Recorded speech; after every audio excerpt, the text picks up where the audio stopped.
एक बार की बात है। गांव में एक साधु महात्मा आए और सबको धर्म का सही मतलब समझाने लगे। वो महात्मा इतने ज्ञानी थे कि जो भी उनकी बातें सुनता बस सुनता ही रह जाता। बहुत से धर्म से भटके हुए लोगों को उन्होंने धर्म का रास्ता दिखाया था।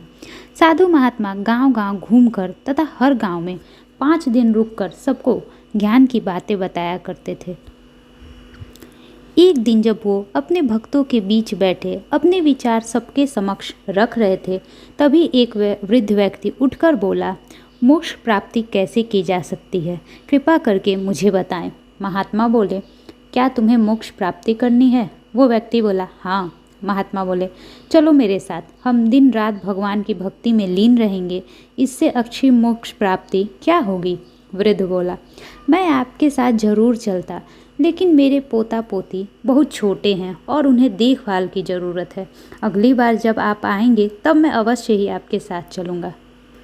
साधु महात्मा बोले, अवश्य। कुछ समय बीतने के बाद वो महात्मा उस गांव से चले गए। कई साल गुजर गए। एक बार फिर वो महात्मा उस गांव में आए। उन्होंने उस वृद्ध व्यक्ति को बुलवाया और पूछा, क्यों भाई, अब तो तुम्हारे पोते पोती बड़े हो गए हैं ना? अरे अब तो चलोगे ना मेरे साथ?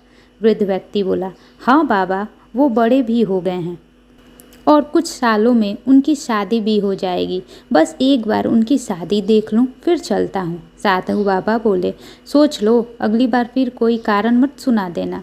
वो वृद्ध व्यक्ति बोला, नहीं बाबा, अगली बार पक्का आपके साथ चलूँगा। साधु बाबा चले गए, लेकिन फिर कुछ सालों में वो वापस आ गए। गांव में देखा तो वो वृद्ध व्यक्ति के द्वार पर एक कुत्ता बैठा हुआ था, जो सामने खेल रहे बच्चों को बड़े ध्यान से देख रहा था।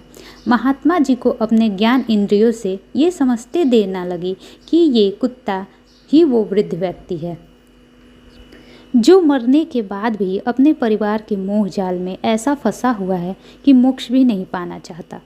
फिर भी वो उस कुत्ते के पास गए और उसे अपनी शक्तियों से पिछले जन्म का सब याद दिलाया और पूछा, अब तो तुमने अपने पोते पोतियों की शादी भी देख ली, उनके बच्चे भी देख लिए, अपने शरीर का त्याग भी कर लिया। अरे अब तो अवश्य ही चलोगे मेरे साथ मोक्ष प्राप्ति करने? वो कुत्ता बोला, बाबा, मैं आपके साथ अवश्य चलता, पर मेरे परपोते और परपोतियाँ बहुत छोटे हैं और आजकल का ज़माना तो आप देख ही रहे हैं। एक बार ये थोड़े समझदार हो जाएं, फिर मैं अवश्य ही आपके साथ चलूँगा। महात्मा हंसते हुए बोले, ना ना वत्स, तुम रहने दो। अगर मैं अगली बार आया तो फिर तुम एक अपना कारण लेकर तैयार रहोगे। तुम यहीं रहो और अपने परिवार की देखभाल करो। ऐसा बोलकर वो महात्मा चले गए और फिर दोबारा कभी उस गांव में नहीं आए। शायद वो समझ गए थे कि परिवार का मोह इस दुनिया में सबसे बड़ा है।